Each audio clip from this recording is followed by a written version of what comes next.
Hello everyone and welcome to another episode of The Committee Reads. I am your host, KWCEs, and with me today, I have GVR, Alex, and Nagoda.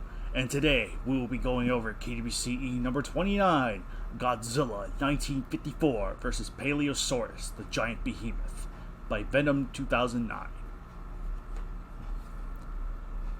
Deep down in the Atlantic Ocean, a giant creature had just opened its eyes. To the world, it was dead, but now here it was, alive. It was the very first Godzilla that attacked Tokyo back in 1954. Godzilla had gotten up and looked at his oceanic surroundings.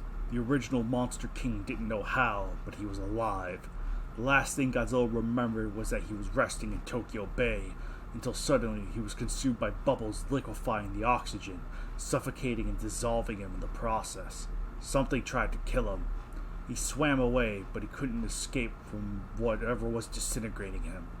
The last thing he recalled was a vessel on the surface before the world below turned black on him. But now here he was, alive and rejuvenated.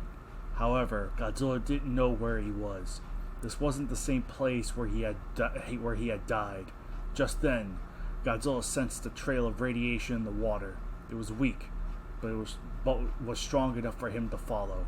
For Godzilla, radiation was food, a fuel source that he was in short supply of. Godzilla instinctually followed the trail and soon came to learn what was giving off the radiation. The sun shined down on London as people ran in terror along the streets. The city was under attack by a different monster. Like Godzilla, this creature was a dinosaur that was exposed to radiation, a Paleosaurus. However, unlike Godzilla, the Paleosaurus was in pain and was slowly dying from its own radiation. The giant behemoth was in so much pain that he was blinded by his own fury and rage, taking his anger out on anyone and anything he saw. Tanks rolled on the street and opened fire on the Paleosaurus. However, the only thing the man-made weapons did was make the Paleosaurus furious. The Paleosaurus snatched the tank with his maw and threw it into a nearby building as he proceeded to crush the subsequent tanks with his girth. The rest of the tank battalion backed away and kept firing at the Paleosaur. The Paleosaurus unleashed radioactive waves from his body onto the tanks, melting the outer shell and soldiers within them. The survivors that were in the vicinity cried in anguish as they reduced into a pile of melted gore. Meanwhile, Godzilla had emerged from the river Thames. The king of the monsters could sense the radiation was strong here. After Godzilla walked onto land, he noticed destruction wrought upon the cityscape. Just then, Godzilla heard a distant roar. Something else was here. Whatever made the roar was also the source of the radiation. Was where the source of the radiation was coming from. Godzilla's made it through the ruined London to find what was generating the radiation. With thundering footfalls echoing the distraught city, the Paleosaurus turned around and saw something was marching through this hellish land. Godzilla stopped when he saw the Paleosaurus. The Paleosaurus' senses were telling him that this other monster was a threat to him, but the rage building upon him from his cancerous pain, the giant behemoth wasn't going to back down and would take his frustration out on his foe. The Paleosaurus let out an angry bellow, only for the king of the monsters to bark in response and made his way towards the behemoth.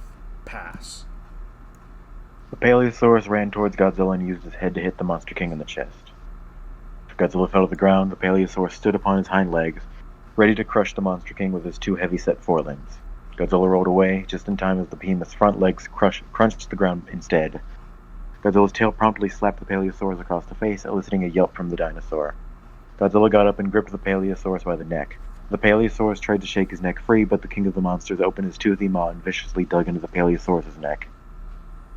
The Paleosaurus screeched as blood gushed out from the wound. The Paleosaurus struggled, using his body to push against Godzilla. He ran with the Monster King into a nearby building, forcing Godzilla to release his grip when his weight destroyed the building. Even though the Paleosaurus broke free, he was still feeling sharp pain in his neck from Godzilla's bite, so the giant behemoth decided to return the favor by biting down on Godzilla's neck, Godzilla screeched as he used his dagger-like nails on his left claw to slash on the right side of the Leviathan's face. The Paleosaurus unhinged his jaws from Godzilla's neck and screamed in pain, blood pouring out from the cuts on his face. Godzilla rose to his feet and pushed the long-necked dinosaur down to the ground. The Paleosaurus let out an angry roar, but Godzilla used his right foot to stomp away at the left side of the behemoth. Next, Godzilla used the talons on his right foot to cut open the Paleosaurus' side, drawing blood. The Paleosaurus let loose an agonizing shrill for all within hearing distance to hear. Promptly, the primitive mutant moved his head to Godzilla's left leg and bit into the limb, pulling Godzilla's leg and forcing the bipedal mutation lose his balance, falling backwards to the ground. The Paleosaurus used this chance to get back on his fours, but Godzilla likewise was rising to his feet. The Paleosaurus swiftly went to sink his teeth into Godzilla's barky right shoulder, and the ancient deity grabbed the Paleosaurus' neck, trying to pry the giant behemoth off of him. The Paleosaurus pulled, ripping out a huge portion of flesh from Godzilla's shoulder and freed himself from the Monster King's grip. Blood gushed out of Godzilla's open wound as the Paleosaurus backed away and spat the chunk of flesh out of his mouth.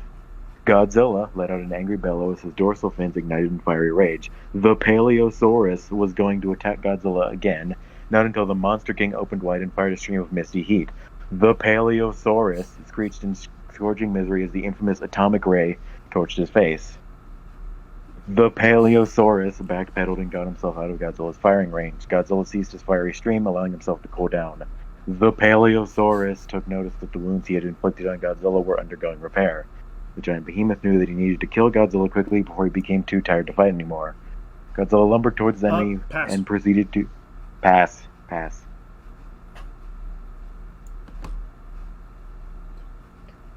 Godzilla lumbered towards his enemy and proceeded to fire his white stream once more. The Paleosaurus... Wait, hold on. Actually, cancel. One more for you. I miscounted. I am a clown. Oh. Okay, where was I? Man, Angel X just interrupting everything. Yeah. You were at lumbered towards his enemy. Godzilla lumbered towards his enemy and proceeded to fire his white stream once more. Ew.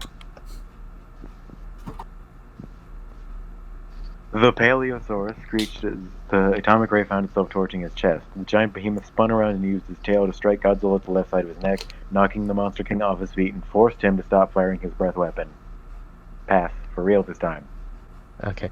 With the legendary Godzilla down, even though this isn't the legendary Godzilla, the Paleosaurus began whipping his thin tail on the Monster King's charred scales. Before the Paleosaurus could land another hit, Godzilla turned over onto his back and used his hands to grab the beast's tail, pressing his claws into the aquatic beast's skin and drew blood. Even while echoing pain shrills, the P-monster approached the down monstrosity, rearing up on his hinds to prepare a lethal blow. He brought his two front legs down onto Godzilla's chest, with the king of the monsters eliciting a horrific cry that rattled the souls of those who heard it as his ribs were shattered. The Paleosaurus repeated the same motion, this time causing the Monster King to cough up blood. The Paleosaurus could see Godzilla was badly hurt, but it knew it was only a matter of time before his enemy would return to full strength. He had to end this now, and he knew just how to do it. P-Man concentrated, focusing all his atomic energy to a fixed point. Unlike Godzilla's atomic breath, the Paleosaurus' weapon was vastly different. His radioactive waves could be unleashed from nearly any point of his body, with differing amounts of intensity. The waves could inflict a radiation sickness if he released them throughout his entire body, but the more concentrated the attack was, the more explosive damage it could do. So when the giant behemoth craned his head towards the victim beneath his feet, he was more than ready to return the favor. P-Monster shot his radioactive waves, the atomic vibration striking the downed G-Man with a series of superheated concussive explosions. A guttural roar bellowed from Godzilla's fallen form as he felt the full fury of his enemy. Although Godzilla was unaffected by the radioactive residue, the concentrated attack certainly hurt like hell. Every second he was exposed to the bombardment, the original Godzilla continually puked boiling blood from his mouth. Unfortunately, all good things can only last for so long. Even though the radioactive waves are doing more than a fine job, there was one massive drawback. one that ironically stemmed from the nature of his weapon. The more he used his weapon, the faster the Paleosaurus's radiation sickness accelerated. The large marine animal felt nauseous after prolonged use of his greatest weapon, vomiting his own blood as the radioactive waves died down. From nausea came dizziness, prompting the massive creature to collapse into a seizure beside his fallen foe. Neither of them could move. Godzilla's charred face and broken chest took significant time to adjust and heal. The Paleosaurus no longer had control over his bodily functions as his neck, body, and tail continued to have spasms. Time crawled. Had they remained in this unconscious state for mere seconds, minutes, hours, days, years, centuries, it was uncertain. The only real certainty was that of the two, the Paleosaurus was the first to return to his feet, but he was weak and severely injured, while Godzilla was in the process of regenerating. There was always a chance he could crush him again, only for a sudden spurt of blood to answer that for him. He was dying, and there was no way he could delay the inevitable any longer. Only one thing to do. Alright. He needed to run away from this match. Nagoda. Yep. Oh. You should have passed Pass. Sorry. the last paragraph.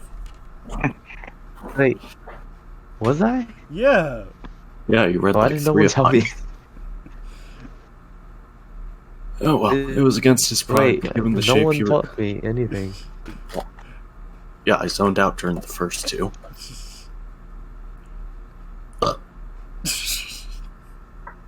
Alright, go ahead, man. I blame Kaiju X for this. You can, because I was out of it. Oh boy. It was against his I pride, was but too. given the shape he was in, he knew it was impossible to win like this. Best to run and live to see another day. Paleosaurus turned around from Godzilla and began to stumble his way to River Thames. However, the king of the monsters would not let him off the hook that easily, even though he hadn't fully healed. It was more than enough to deal with this fool. Rising to his feet, Godzilla's dorsal plates ignited with white-hot rage. Misty steam torched the fumbling prehistoric creature, eliciting shrills from the dying dinosaur. The Paleosaurus couldn't put up a fight anymore and collapsed onto his belly. Godzilla exhausted the radiation supply he had, cooking the poor creature alive. Perhaps it had not mattered in the end, but it was clear to its choice led him to a painful death. But if it's any consolation, he would find some kind of peace in death. With the Paleosaurus now slain... damn it, Jesus Christ. God damn it. Godzilla let out a victory roar for all of London to hear. Now that the battle was over, Godzilla could now enjoy his radioactive meal. During the fight, a group of survivors had witnessed the brutal battle between Godzilla and the Paleosaurus. They only watched in horror as Godzilla tore into the burnt Paleosaurus, devouring his cancer-ridden body and siphoning the radiation of the corpse was letting out. Hours went by before Godzilla finished eating the Paleosaurus. All that remained were its bones. Godzilla felt rejuvenated after such a feast. With fresh new power coursing through his veins, satisfied, Godzilla made his way back to River Thames, its way away from England, returned to the deep of the Atlantic Ocean, ready to live another day with his new life as the absolute king of the monsters. Winner Godzilla 1954 and fucking kill me. Oh lordy, this one. I think this one's marginally better than the last one from Venom 2009. Even so, I think that's also tribute to the fact that I also had to edit the crap out of this one. Because I remember this one, the only thing I remember out of this one was the way it ended. Originally, when Paleosaurus had employed the radioactive waves against Godzilla, it healed him. But to me, I was not too huge on that because it made the fight too one-sided. It was too much not in Paleosaurus' favor when already the match was already not in his favor.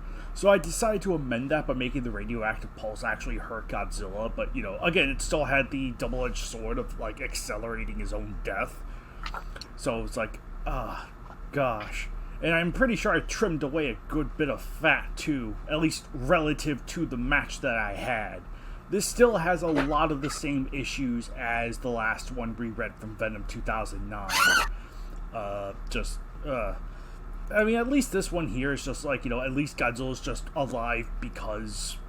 Once again, another just because situation, but I guess because you're dealing with 54 in a post-54 world. Whatever.